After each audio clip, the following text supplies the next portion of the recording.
Assalamualaikum warahmatullahi wabarakatuh. Bismillahirrahmanirrahim. Allahumma shalli wa sallim ala sayyidina maulana Muhammadin wa ala alihi wa sahbihi asma'in amma ba'du.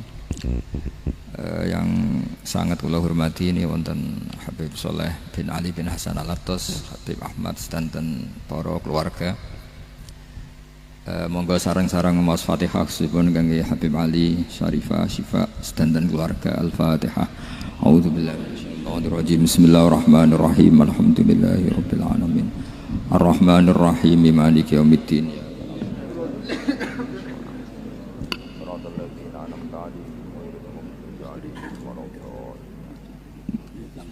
Niki ngaji pinten 20 menit. Kira-kira 20 menit ya. Bismillahirrahmanirrahim. Ini saya niat ngaji tentang yang populer mawon ya, tapi dimaknani secara detail ngangge tradisi ini ulama. Idza matabnu adama in qata amaluhu illa min salasin shadaqatin jariyatin aw ilmin yuntafa'u bihi aw waladin sholihin yatullah. Kula maknani sing ketiga mawon, awaladin sholihin yatullah. Terus walad niku maknane anak. Anak niku saged anak nasab kados Habib Umar bin Isbat, Habib Soleh bin Isbat, Habib Ali namanya anak nasab. Lalu yang paling penting dari status anak niku soleh. Soleh niku status perilaku. Ya, dados soleh niku status ingkang soleh. Soleh niku maknane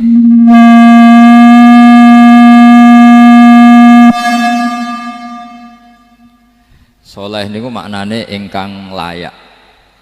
Yat ulah nembe wonten sifat kedua ingkang ndongakno. Terus pertama nu sementing soleh.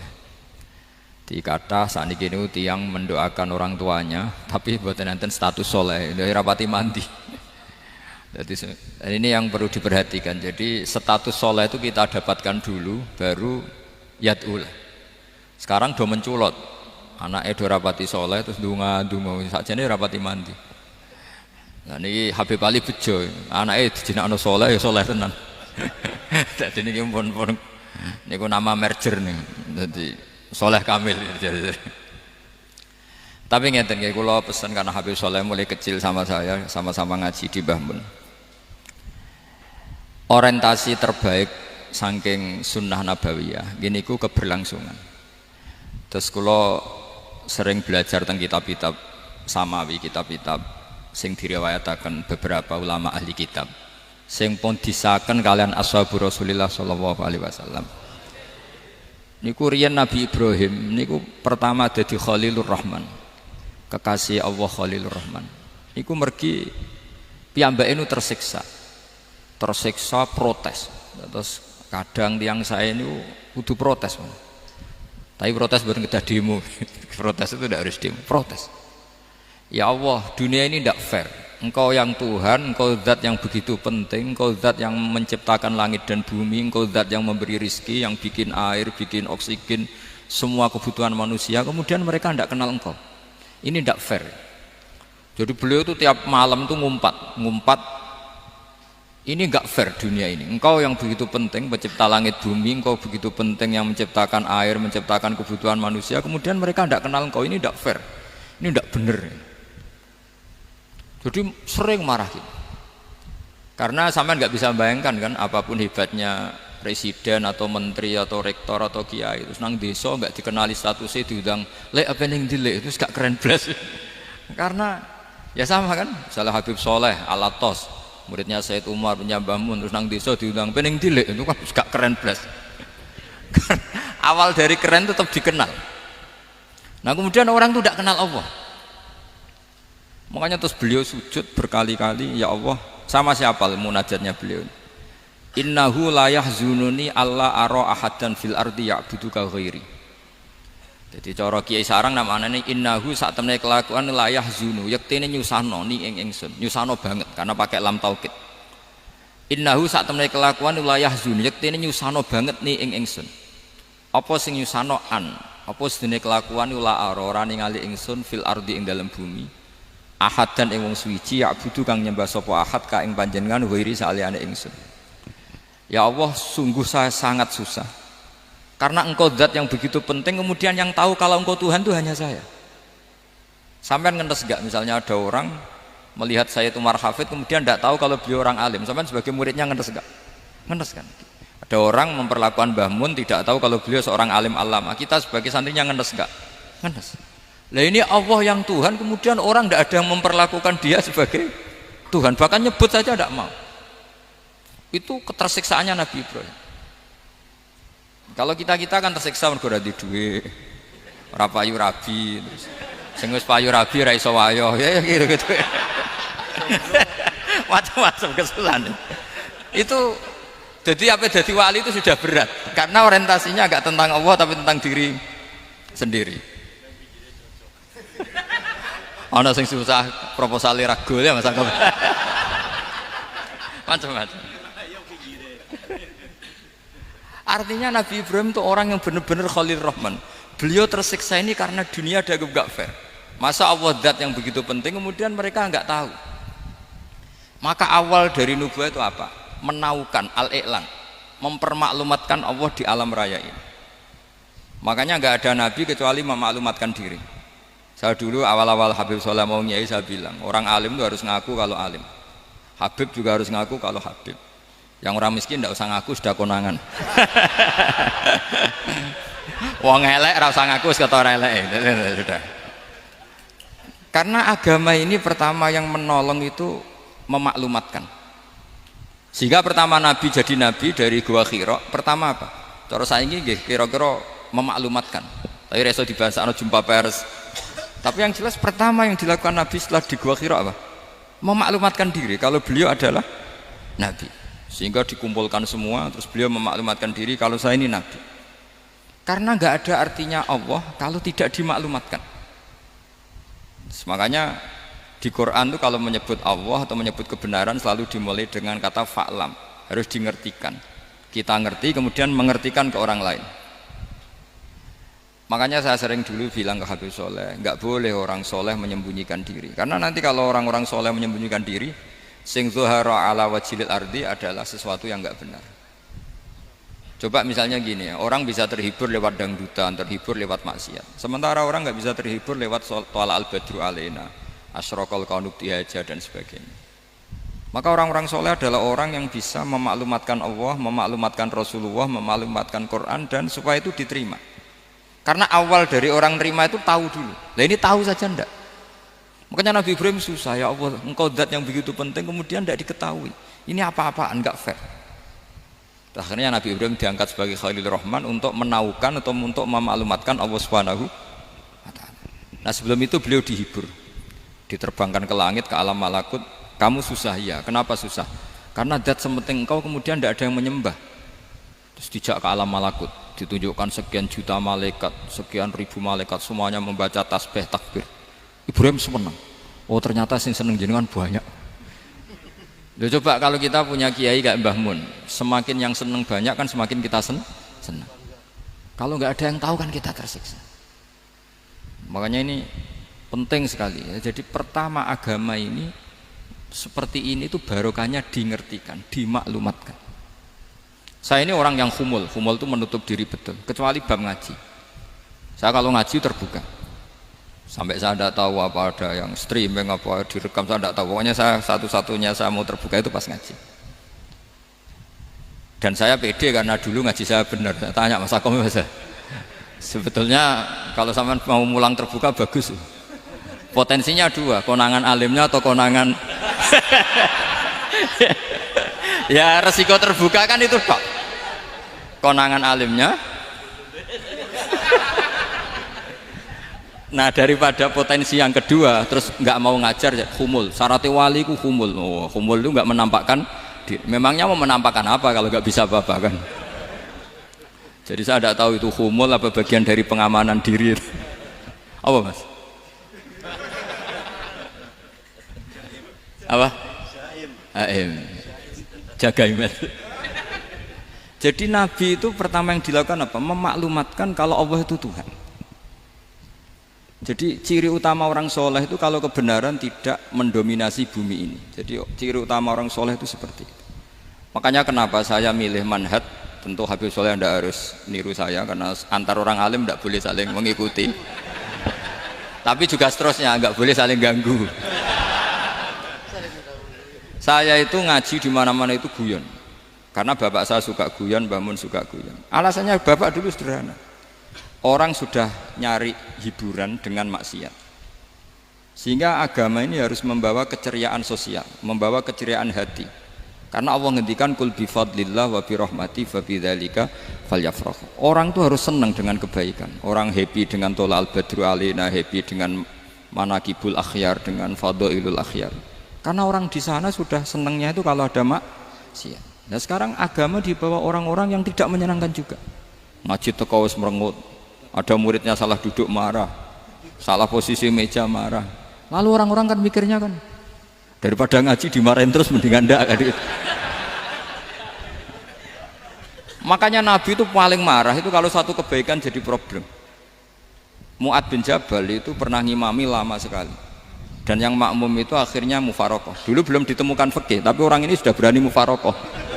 Jadi ini termasuk mujtahid sebelum tahu Fathul Mu'in, tahu Wahab, dia sudah berani mufarokoh. Jadi sudah luar biasa. Karena bangsa ibadah yang agak-agak ngawur itu tanpa diajarin sudah do pinter sendiri. Dia mufarokoh. Ketika dia mufarokoh, komentarnya Mu'ad, dia munafik. Sholat belum selesai kok mufarokoh. Singkat cerita Mu'ad melaporkan itu ke Rasulullah. Si tukang penggembala ini juga melaporkan ini ke Rasulullah. Tapi apa kata Rasulullah? Yang Rasulullah itu yang bela, malah bela yang penggembala tadi. Afattanun anta ya Mu'ad, kamu itu tukang fitnah. Agama ini kalau kamu model begitu orang lari. Basyiru wala tunafiru, yassiru wala tu'asiru. Padahal ini baca Quran panjang, harusnya akan ibadah. Tapi karena ini menjadi problem sosial, orang menjadi tidak nyaman jamaah, itu sudah disalahkan Nabi. Karena tadi kalau agama ini jadi problem, maka masalah besar.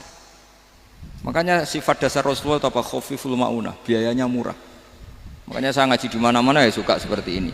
Mejanya enggak jelas, pengunjungnya juga enggak jelas. Semakin kacau semakin baik kira-kira. Nah, ini pengunjungnya juga seperti ini kan. Nanti sampean yang beda tuh. Jadi tak beri hak gue jelek saya ini namanya aqomaddin. Kalau faman tarokaha fakot. Jadi pilihannya kalau gak aqomaddin ya ada medin. Jadi kenapa banyak kiai yang ceria? Karena tadi satu-satunya cara kita menandingi hegemoni maksiat adalah pembawa taat itu ceria. Karena orang itu mesti mencari kebahagiaan. Sebab itu para nabi itu mengajarkan agama ini dengan cara yang bahagia.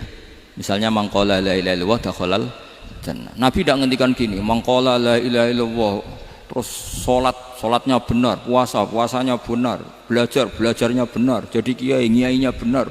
Wah itu kalau itu panjang sekali, banyak yang nggak masuk surga. Sementara kubu yang lain kampanye sudah tenang bersama bapaknya di surga. Lah kita kampanyenya, kon salat ra mesti ditampa. Puasa ya ora mesti ditampa. Wis repot, syaratnya ditampa ikhlas wangel. Kowe ora bakal iso. Berarti maknane kan ora bakal mlebu swarga. Akhirnya wong kan mikir, wis salat tetep ra swarga, puasa tetep ra swarga, mendingan ra salat. Jadi kita ini kan bersaing sama kampanye sebelah gitu. Makanya saya milih manhaj pokoknya Islam apik. Tapi bukan berarti saya menyepelekan aturan-aturan dalam sholat, karena yang kampanye itu sudah banyak. Biasanya kiai-kiai sing kereng kampanye tentang sing kereng-kereng nih. Itu saya manfaatkan, ya sudah, itu bagian jenengan. Jadi orang itu harus mikir. Agama Kristen itu diterima di Eropa di mana-mana. Di antara sebabnya adalah karena orang dijamin masuk surga. Orang mau kayak apa faseknya tetap kalau mati bersama. Kita enggak, sudah kiai, sudah mulang terus masih didoain. Semoga amal baiknya diterima, amal buruknya masih ngeper apa?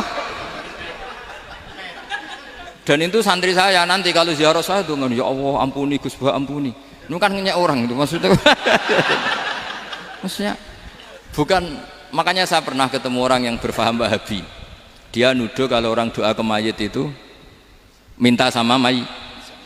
Saya bilang, saya saja yang jadi mayitnya nggak siap. Kok bisa?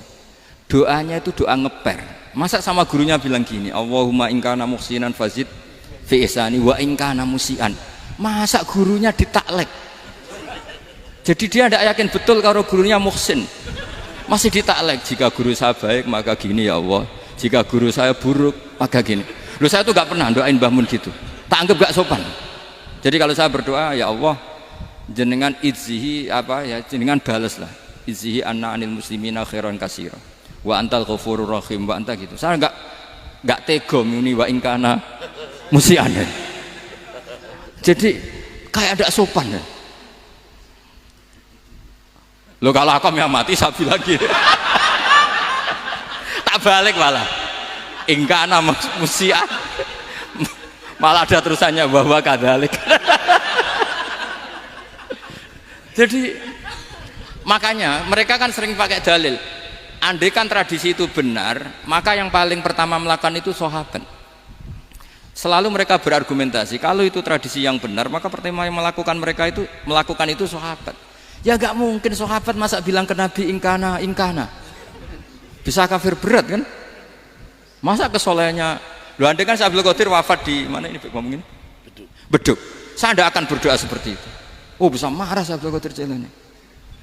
Masa kesalahan beliau di ingkana musinan sama ingkana musian. Jadi orang tuh harus mikir. Jadi saya dengan bukan berarti Gus Bak bid'ah menciptakan doa baru. Ini bukan urusan menciptakan. Orang yang punya sopan spontan seperti itu. Ini bukan urusan modifikasi doa Anda.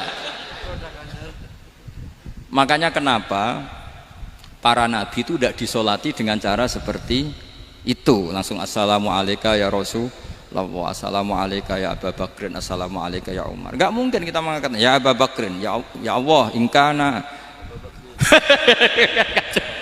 Masa Abu Bakar diingkana?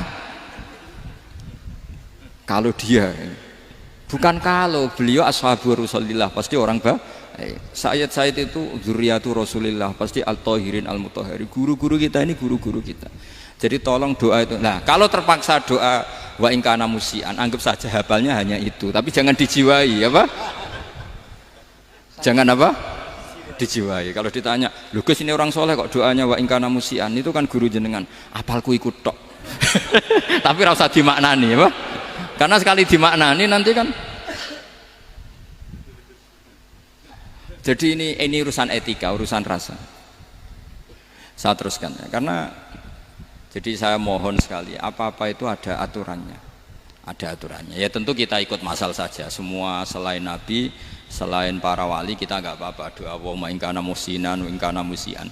Tapi di hati kita sebetulnya ketika mengatakan ingkana musian itu, coro Jawa hanya rapalan. Rapalan itu ya sudah ngomong saja, tapi nggak usah apa? Nggak usah dijiwai ya. Yang dijiwai kita adalah sifat ghafurnya Allah, bukan status mayitnya, tapi sifat ghafurnya Allah. Karena kata musik itu kan nggak nyaman. Makanya Nabi itu hebatnya Nabi ya tentu karena bentukan Allah Subhanahu wa taala. Adabani Rabbi fa ahsana ta'dibi. Itu kalau nyifati tentang keburukan orang mukmin itu diikutkan sifat ghafurnya Allah. Jadi misalnya gini kalimatnya, liyukaffirawwahu anhum aswa alladzi amil. Atau sebagian ayat misalnya wa yukaffiru anhum sayiatihim. Jadi sebetulnya kalau terpaksa mengatakan orang itu buruk, itu sebenarnya dari Allah dulu kita mengatakan Allah itu zat saking baiknya itu mengampuni salahnya seseorang. Jadi nyifati Allah dulu, Allah saking baiknya itu mengampuni salahnya orang-orang baik. Karena orang-orang baik juga manusia, Ustadz juga. Tapi lebih ke nyifati ke Allahnya. Kalau kita kan enggak, lebih tertarik nyifati mayitnya. Sehingga kita di hati itu mayit kira tak jalono sepuro tuntas kayak gitu. jadi kalau di Quran tidak seperti itu. Jadi kita lebih mensifati Allah itu Ghafur, Afuwun Karim. Makanya seperti doa-doa kita kalau Ramadan begini, Allahumma innaka afuwun karim tuhibbul afwa, baru bakas fa'fu anna. Jadi ada aturannya. Meskipun ilmu ini agak jelimet, tapi bagi ahlinya ini ma'ruf. Kalau sampean nggak paham berarti nggak ahlinya. Jadi ilmu ini agak jelimet, tapi ma'ruf. Nah, sehingga Rasulullah kalau kita meyakini syafaat Rasulullah SAW, itu cara berpikir harus kita balik. Misalnya begini, wong Islam nakale ngono, penggaweane maksiat kok disyafaati Kanjeng Nabi kurang penggawean. Caranya berpikir jangan gitu. Kalau gitu kowe mari mangkel, wong nakale ngono kok untuk syafaati Kanjeng. Tapi cara berpikir gini, syafaatu Rasulillah itu wasi'ah, luas sekali. Syafaatu Rasulillah ghairu munhasirah, tidak terbatas. Syafaatu Rasulillah itu lebih sakti ketimbang dosanya umatnya. Semua ulama dulu kalau nyifati Allah juga gitu. Allahumma misalnya, maghfiratuka awsa'u min dzunubina. Ya, yang misalnya yang pakai mutakalim ya, Allahumma maghfiratuka awsa'u min dzunubi wa rahmatuka arja inti min amali. Jadi jangan kitanya dulu. Kalau kitanya dulu kan nyifati kita dosa banyak. Itu sama ndak usah ngaku, sudah tahu semua. Tapi nyifati pertamanya apa? Allahumma maghfiratuka awsa'u min dzunubi wa rahmatuka arja inti min amali. Sehingga dari nyifati maghfiratullah yang wasi'ah, yang tidak terbatas, kemudian kita sah mengatakan bahwa ahlul maksiat pun mungkin atau berhak dapat ampunan. Sama, syafaatu Rasulillah itu ghairu munhasirah, syafaatu Rasulillah itu wasi'ah, sehingga sahlah riwayat syafaati li ahlil kabair min ummah. Itu bukan menyangkut melegalkan kabirah, bukan menyangkut mengesahkan orang Islam dosa besar, karena nanti dapat syafaatnya Rasul. Cara berpikir jangan gitu, nanti kamu mentasjek memberanikan orang melakukan maksiat berdasar iktimat syafaati Rasulillah. Itu jangan gitu, cara berpikir dibalik apa? Syafaatu Rasulullah awsa'u wa awsa'u, sangat luas, sehingga saking luasnya sampai yang tukang maksiat saja kebagian. Sama, rahmatnya Allah Ta'ala itu wasi'ah, rizkinya Allah ya wasi', sampai wong nganggur ya iso mangan. Nah begitu juga rahmatnya Allah Ta'ala itu wasi'ah, sampai wong sing sumpek utangnya akeh ya iso guyu.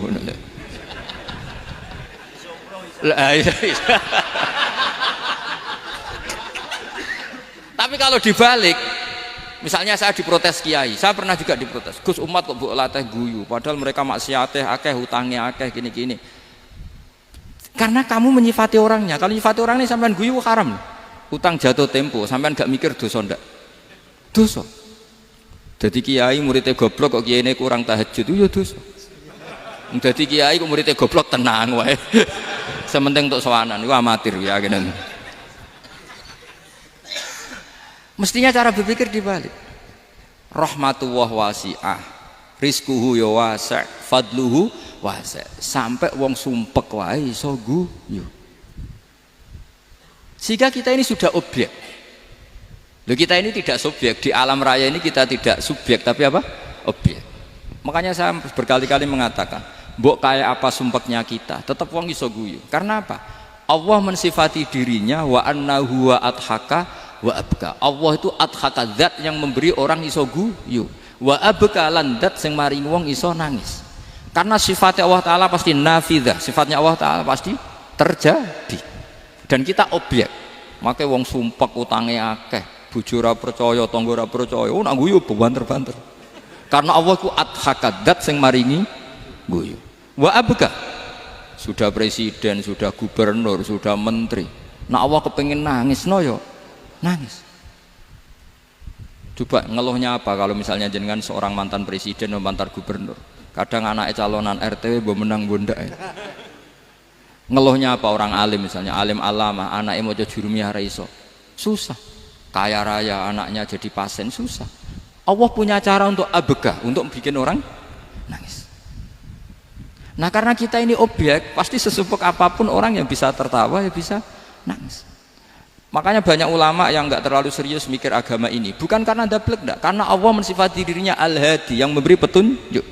Kita nggak ditunggoni Kanjeng Nabi, nggak ditunggoni Wali Songo, nggak ditunggoni para Alawin yang dulu, nggak ditunggoni Habib-Habib yang kayak Said Abdul Al-Haddad. Tapi karena Allah itu Al-Hadi, yang memberi petunjuk, dan sifatnya Allah Ta'ala la budda wa ayat entakuna nafidah, sifatnya Allah pasti nafidah. Amerika kayak apa liberalnya, sekarang trennya juga banyak yang masuk Islam. Kampung-kampung pedalaman nggak ada kiainya, cukup mudin. Kadang yang membawa agama itu orang yang ke situ mau nyari kayu, Orang di pedalaman Kalimantan, Sulawesi itu pertama itu nyari kayu, tapi bawaan hidayat lama-lama bikin masjid. Saya pernah di Korea ke sana orang nyari uang, niatnya juga nyari uang, tapi akhirnya tersiksa kalau enggak bikin masjid. Karena apa? Karena Allah itu Al-Hadi, zat yang memberi petunjuk. Maka kamu tidak usah khawatir. Agama ini pasti jalan ila yaumil qiyamah. Karena Allah Al-Hadi. Sama. Mbok kamu umat mbok weden-wedeni kowe ku amalan ora mesti ditampa. Nek ora ditampa mlebu neraka. Ngono mulai ngaji ya tenang ae. Tenang, santai. Bahkan kadang bilang gini, Pak Yai tadi gak bener. Masa ngecap orang mlebu neraka? Kita yang masyarakatnya gak tahu pintunya. Pak kayaknya tahu pintunya. Karena orang itu punya cara. Loh ya betul. Orang Bedui itu kalau ngaji sama Nabi itu lebih unik timbang yang soleh, timbang yang pinter. Sehingga banyak ilmu itu ditemukan dari orang Bedui. Karena cara berpikir itu aneh. Kalau orang soleh, orang waras kan berpikirnya ada aneh, standar. Jadi orang Bedui itu aneh. Pernah suatu saat Rasulullah itu khutbah cerita kiamat. Wah dahsyatnya kiamat kayak apa? Semua orang diam nangis semua. Orang Bedui enggak, lebih cerdas. Ini Nabi itu aneh. Cerita kiamat kok udah ada tanggalnya ini gimana? Orang nangis semua karena dahsyatnya kiamat kayak gitu. Bumi dihancurkan, wus. Pantas sudah nangis dewi-dewi. Ya ono sing nangis pabrik banyune macam-macam ya. Ini kalau kiamat gimana ini perjalanan air kemasan saya kan orang mikir mikir dewi-dewi gitu. Tapi ini enggak. Orang Bedui cara berpikir tuh enggak. Malah ya Rasulullah mata saah. Engkau itu cerita kiamat tapi enggak jelas tanggalnya. Kalau cerita kiamat ya harus jelas dong kapannya. jadi unik. Jadi cara berpikir sahabat kaget semua loh. Kaget. Karena gak kepikiran. Nabi a'radu itu mengabaikan. Banyak sahabat yang menganalisis lam yasma kan. Nabi memang gak dengar sehingga mengabaikan. Ada yang analisis lagi sami'a wa kariha. Sebenarnya Nabi dengar itu gak berkenan karena tengah-tengahnya khutbah kok tanya. Tapi si Arabi ini cerdas. Masuk akal kan? Misalnya mau pilihan presiden, orang mesti tanya kapan kan gitu. Ya kan? Mau ganti presiden atau ganti bupati, takarannya orang kan kapan? Kayak Mas Akom jadi wali ndak? Pertanyaannya kan kapan? Kalau jatuhnya kan sudah ya. Sehingga tanya, mata sa'ah ya Rasulullah. Lama-lama Nabi diangen-angen, bener juga orang ini. Saya cerita kiamat kok gak jelas kapannya. Ini Nabi menjawab. Tapi karena Nabi orang-orang yang sangat pinter, tanya balik. Ma'atat talaha. Lalu kalau kamu berani tanya kiamat kapan, saya tanya balik. Ya persiapan kamu apa? Jawabnya santai saja. Fawwah ma'atatulaha kabira sholatin wala siyamin walakinni uhibbuka ya Rasulullah. Saya enggak menyediakan apa-apa, sholat saya biasa aja, maksudnya standar. Ya kira-kira 5 waktu pas. Ya jenis saya lah kira-kira gitu. Wala kabira siyamin, dan saya puasa ya standar saja pas. Walakinni uhibbuka ya Rasulullah. Tetapi saya mencintai engkau ya Rasulullah. Jawabannya Nabi apa? Almar'u ma'aman ahabba. Sebagian riwayat anta ma'aman ahbabta. Jadi hadis itu populer tuh barokahnya wong desa tadi.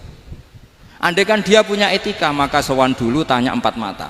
Itu jadi hadis ahadi. Tapi barokahnya dia selonong di depan umum. Zaman Nabi khutbah itu jadi hadis mutawatir. Jadi kadang barang baik itu barokahnya orang yang enggak baik. Maksudnya su'ul adab. Tanya gitu kan su'ul, tapi itu barokah. Akhirnya hadis itu mutawatir karena didengar ribuan sahabat yang mendengarkan khutbahnya Rasulullah.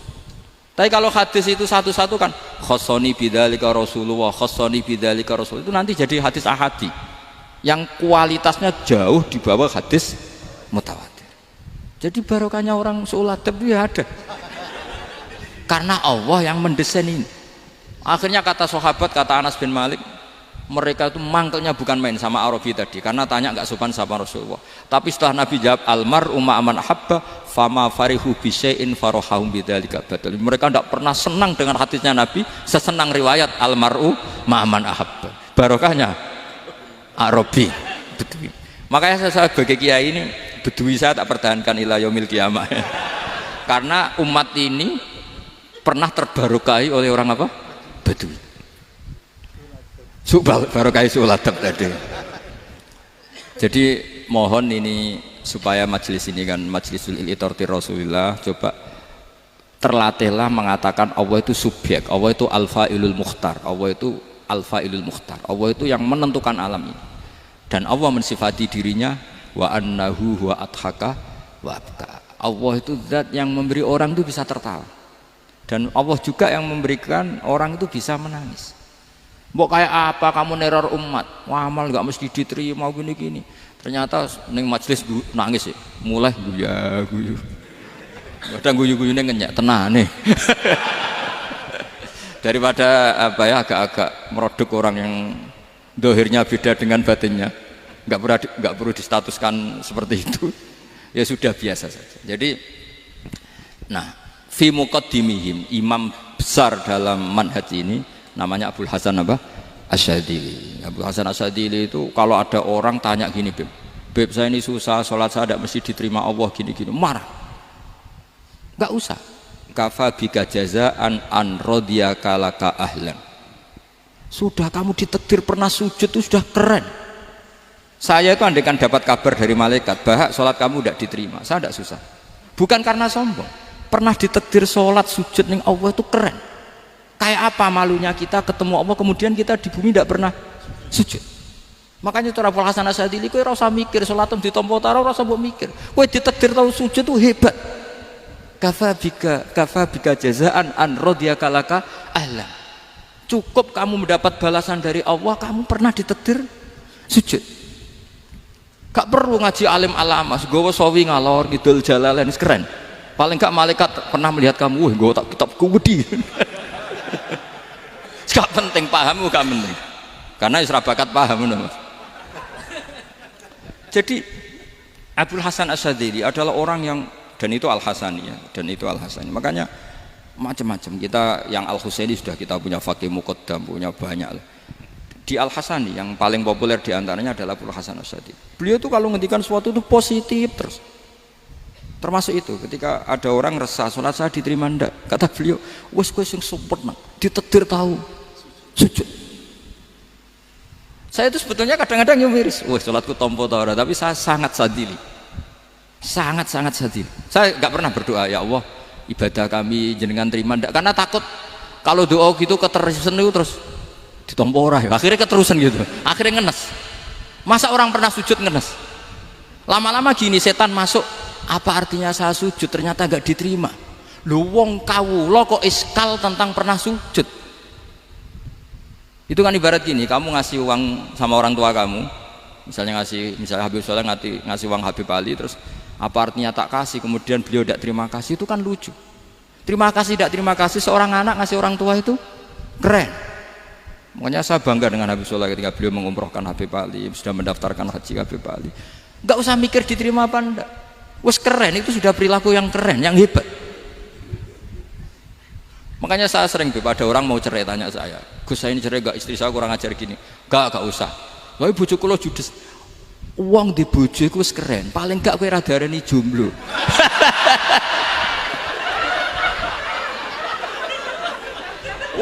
Diarani duda ora enak. Wes luwe sabar di diarani duda mek diarani bojo judes. Enak bojo judes cek gagah. Di bojo lah. Oh, iki.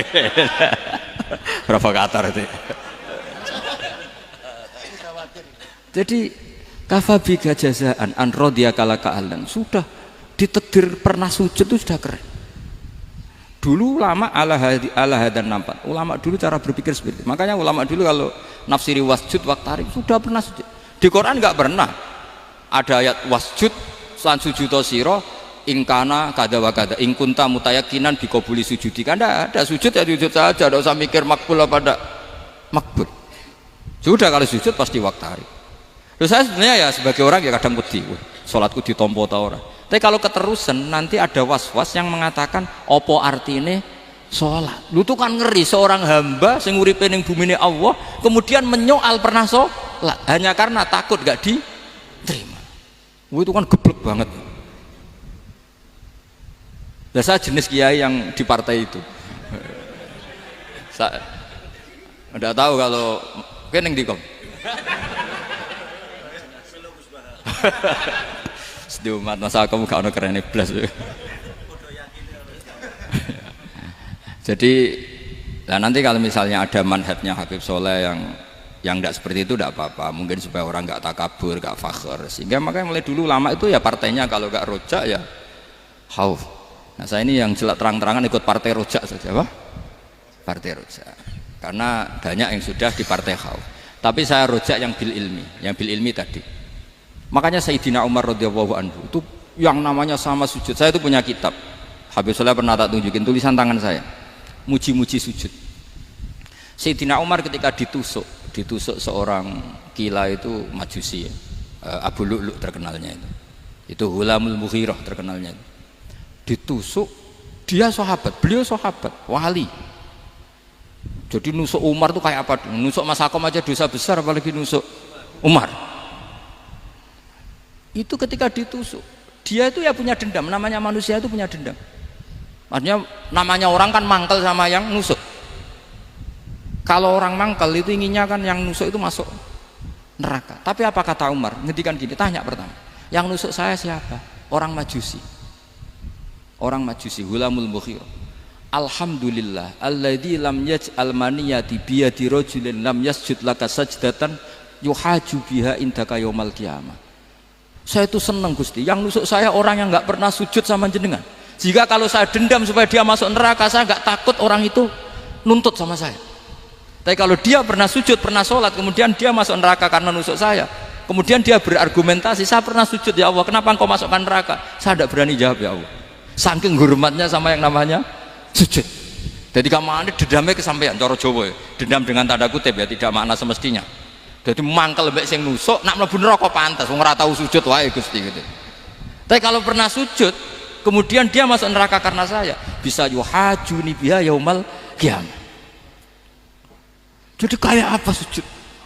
Saya apa? Nabi itu kalau muji sujud sampai ngingatkan wa hatta takuna sajdatul wahidatu khairan minad dunya wa ma fiha. Nanti kalau kamu di akhirat ketemu Allah, kenangan terbaik kita apa? Di dunia pernah sujud. Keren aja. Cara ning pondok wis tau bayar seharian lho. Cara sowan kiai tau ngamplopi Mas. Wis go jajan. Nah tapi kadang syaitan itu masuk tadi. Apa artinya sujud gak mesti ditompo, apa artinya sowan Habib ngaturi ra mesti ditompo, ngaturi kiai. Akhirnya ada ketakutan. Nah kalau ketakutan ini berlebihan lama-lama, ma faidatus sujud. Wah itu sudah buruk sekali, wong hamba kok tanya ma faidatus sujud. Nah ini di pentingnya mazhab-mazhab Syadzili. Jadi saya ngaji agak-agak uraan itu amdan.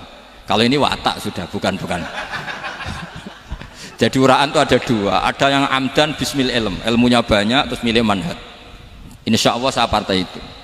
Ada yang uraan bakat Mas. Ada ya? Ada apa banyak? Nah sebetulnya khauf juga gitu Bim. Ada khauf itu karena ilm.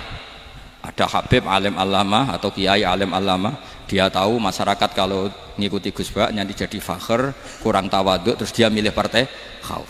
Lah yang buruk itu ada kiai yang milih khauf pancen dari awalnya sati cilik ya. Jenisnya wis sati. Jadi sebenarnya dia tidak cukup ilmunya nerangkan khauf, cuma jenisnya wis sati cilik. Wong ning omah lawang dikunci ono gludak-gludak, ono hantu putih. Jadi ya sama, yang bawa rojak bisa bawaan dablek, yang bawa khauf bisa saja bawaan ati cilik. Nah kita ingin yang bawa rojak ya bismil ilm, yang bawa khauf juga bismil ilm. Ya ono teh Mas, wong sing ati gede, pegawene dua blek, tapi enggak bawaan rojak, memang bawaan dablek. Ada yang ati cilik tapi bawaan khauf. Jadi mengatakan khauf tapi sebetulnya bawaan ati cilik. Nah kita inginnya ndak, kalau rojak ya bismillah kayak Abdul Hasan Asyadzili, kalau yang kampanye khauf kayak Said Abdul Haddad bawaan apa? Ilm. Sehingga kita ini Qul inni ala bayyinatin mir rabbi, semua itu berdasar ilmu sing jelas welo-welo. Makanya semua nabi memaklumatkan apa? Qul inni ala bayyinatin mir rabbi. Jadi semua ilmu syaratnya apa? Bayyinah. Bayyinah itu kebenaran ilmiah sing jelas welo-welo. Makanya itu yang disebut Allah Subhanahu wa taala mensifati kekasihnya yaitu Nabi Muhammad sallallahu alaihi wasallam, lam yakunil ladzina kafaru min ahlil kitabi wal musyrikina munfakkina hatta ta'tiyahumul bayyinah rasulun minallah yatslu suhufam mutahhar. Niku Kanjeng Nabi saking cerdase meneh dek wong Islam, wong musyrik, wong kafir ngerti logika yang dibangun Nabi saja kuat infikak dari kemusyrikannya. Makanya disebut munfakin. Orang-orang musyrik, orang-orang kafir tidak munfakin, tidak tercerabut dari akar akidahnya hatta ta'tiyahumul bayyinah. Itu siapa? Rasulun minallah yatslu suhufan mutahhar. Masyhur itu debatnya Nabi dengan orang-orang musyrik. Mereka bilang, ya Muhammad, kita ini urusannya banyak, kasusnya banyak, lalu anda mengajarkan ke Tuhan satu. Masa urusan banyak cukup Tuhan satu? Itu gak fair Muhammad. Aja'alal alihata ilaha wahida inna hadza la syai'un ujab. Urusan kita banyak, masyakil kita banyak, muskilah kita banyak. Kalau Tuhannya satu tidak cukup Muhammad. Nabi dengan santainya memberi penjelasan. Ya sudah gini saja. Kalau kamu jadi budak atau pembantu, majikan kamu banyak. Semuanya merintahkan kamu, semuanya bikin aturan untuk kamu. Kamu suka enggak? Ya enggak suka Muhammad. Kalau majikan kita banyak repot. Ya sudah, Tuhan kamu itu majikan kamu. Kalau banyak perintahnya beda-beda kamu pusing. Ya udah Mat, Tuhannya satu aja Mat. Karena Nabi bayin, orang itu bisa dibalik-balik pikirannya. Dan makanya disebut daraballahu mathalan rajulan fihi syuraka'u mutasyakisuna wa rajulan salamal lirajul hal yastawiyani masalah alhamdulillah. Jadi Nabi itu kalau adu argumentasi itu luar biasa. Jadi segampang itu Nabi memberi apa? Argumentasi. Karena beliau adalah al-hujjatul balighah.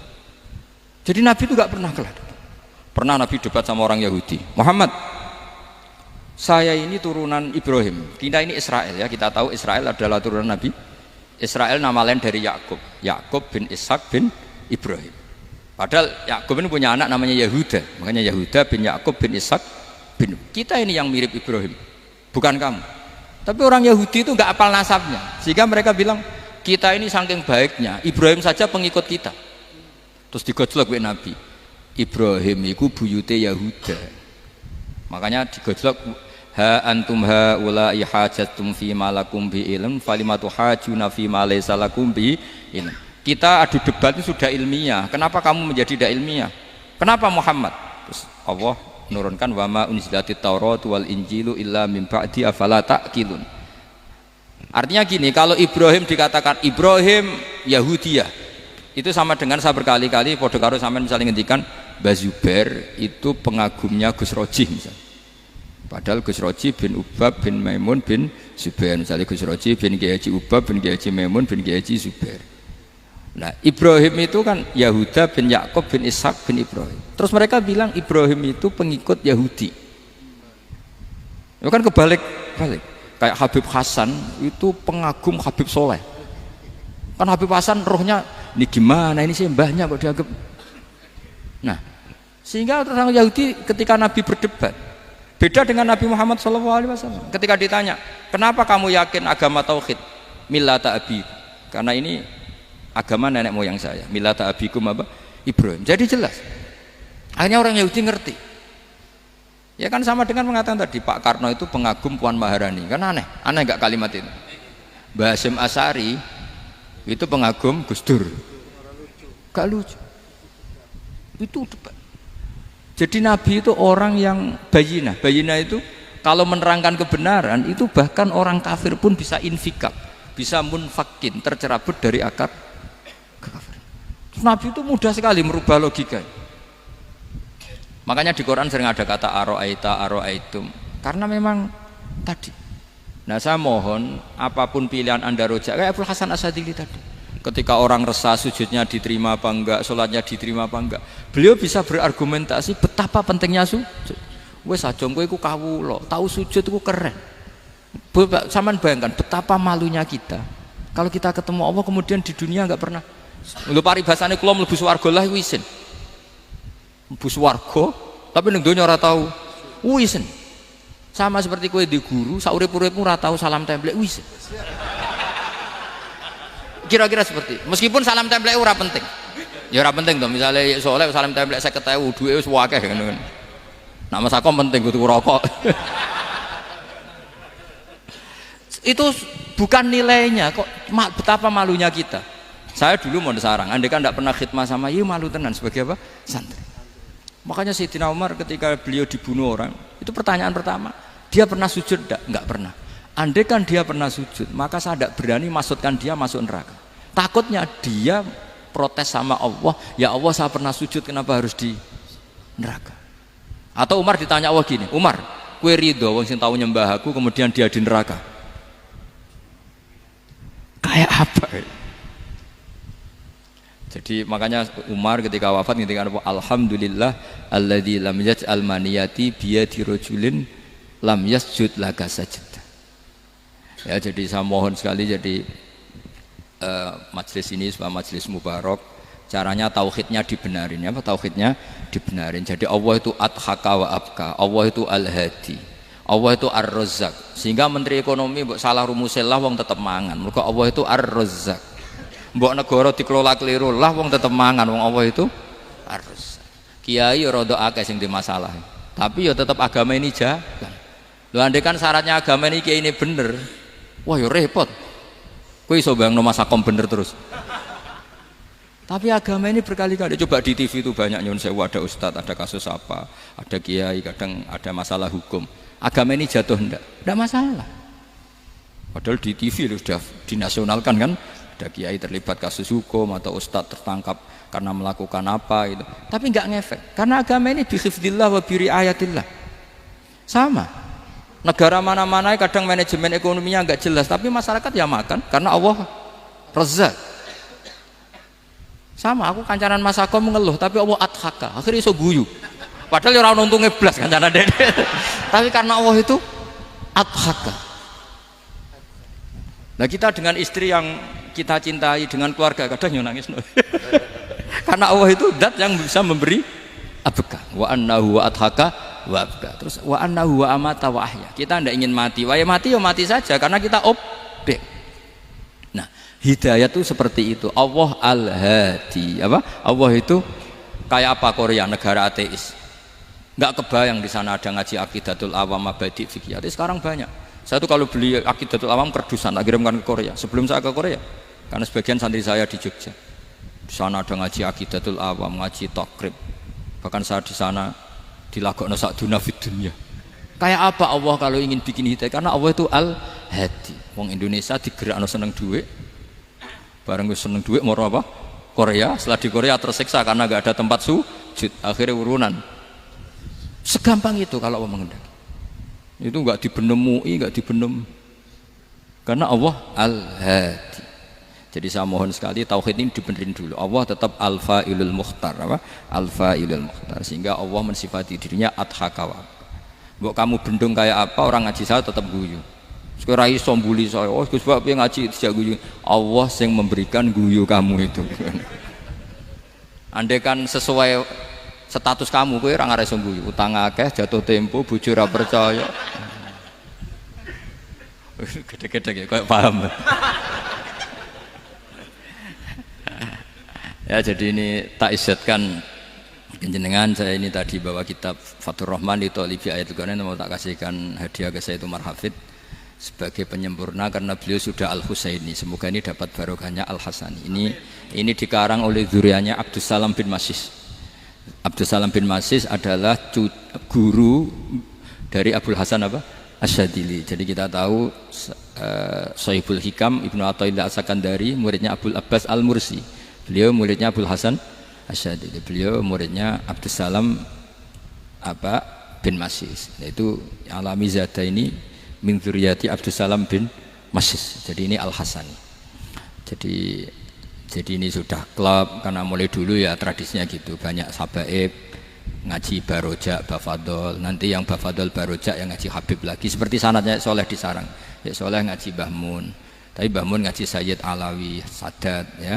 Ngaji Sayyid Zaini Dahlan, nanti setelah Sayyid Zaini Dahlan ngaji Ajam lagi Usman Adim Yati. Jadi ya biasa mulai dulu silsilah ya seperti itu. Jadi seperti dulu Ibnu Abbas termasuk Qorobatul Rasulillah. Jadi dulu Qorobatul Rasulillah itu Bani Hasyim sama Bani Muttalib.